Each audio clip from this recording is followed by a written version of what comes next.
एक वक्त की बात है, शेरनी ने जंगल में एक बच्चे को जन्म दिया और जन्म देते ही वह उसी जगह पर मर गई। उतने में उधर से कई सारी भेड़ गुजर रही थी। वह शेर का बच्चा जिसने अभी अभी दुनिया में कदम रखा था, उन भेड़ों के साथ मिलकर चला गया। अब वह शेरनी का बच्चा उन भेड़ों के साथ ही रहने लगा और उन भेड़ों के साथ रहने की वजह से वह खुद को एक भेड़ ही समझ रहा था। उसने कभी मांस नहीं खाया और वो उन भेड़ों के साथ मिलकर घास खाने लगा था। उसे कुछ आइडिया ही नहीं था कि एक शेर कैसे रहता है और कैसे अपनी जिंदगी गुजरता है, और उसे ये तक नहीं पता था कि वह एक शेर है, क्योंकि उसके चारों तरफ भेड़ ही भेड़ थी और भेड़ के ही साथ में रहने लगा था। उसने कभी शेर की तरह नहीं दहाड़ा। फिर समय गुजरता गया और वह शेर का बच्चा एक जवान शेर बन गया। वह भेड़ों के झुंड में बिल्कुल अलग ही दिख रहा था, लेकिन भेड़ों के साथ रहकर भेड़ों को उसकी आदत हो गई। एक दिन एक बूढ़े शेर ने उन भेड़ों के झुंड पर हमला कर दिया। जब उस बूढ़े शेर ने भेड़ों के झुंड में उस जवान शेर को देखा तो वह हैरान हो गया। उसे अपनी आंखों पर विश्वास नहीं हो रहा था। उसने देखा कि एक जवान शेर भेड़ों के साथ घूम रहा है। उसने पहले कभी ऐसा नहीं देखा था। वह भूल गया कि वह वहां पर भेड़ों को पकड़ने आया था। उसने सोचा कि वह शेर से बात करेगा और पूछेगा कि यह सब क्या हो रहा है। उस बूढ़े शेर ने भेड़ों के झुंड पर फिर से हमला किया, उस शेर को पकड़ने के लिए।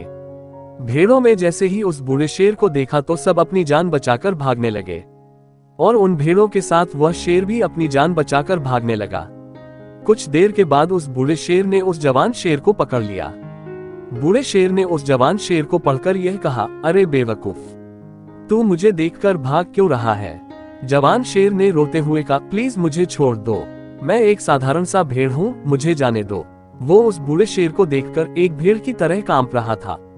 बूढ़ा शेर ये सुनकर हैरान हो गया और वह समझ गया कि यहाँ पर क्या हो रहा था। बूढ़ा शेर उस जवान शेर को एक नदी के पास लेकर गया।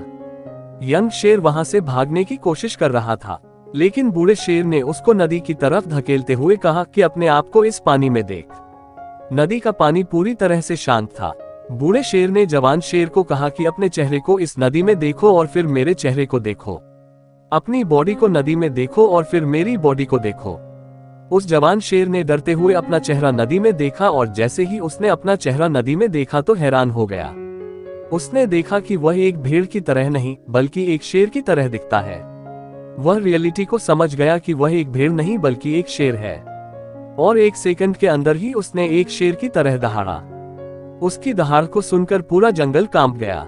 उसने अपने आप को पहचान लिया, अपनी पावर्स को पहचान लिया, और तभी उसने अपने आप में एक ऐसी एनर्जी महसूस की जो उसने आज से पहले कभी नहीं की थी। फिर उसने सोचा कि एक भेड़ की तरह जीना रियलिटी नहीं थी, वह सिर्फ एक मेंटली कॉन्सेप्ट था। पर अब वो रियलिटी को जान चुका था। इस कहानी से बहुत ही डीप मैसेज निकलकर सामने आता है, अपने अंदर से उस वीकनेस को निकालो जो आपके अंदर झूठ बोल बोल कर बैठा है। आप भी एक शेर की तरह हो जो भेड़ों के बीच फंस चुके हो।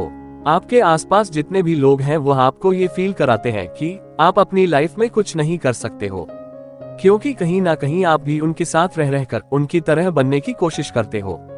आपको इस भीड़ से अलग खड़े रहना है और अपनी पोटेंशियल, अपनी पावर्स और अपनी एबिलिटी को पहचानना है। और जिस दिन आप अपनी पावर्स, अपनी एबिलिटी को पहचान लोगे उस शेर की तरह, तब आपको दहाड़ने से कोई भी नहीं रोक पाएगा।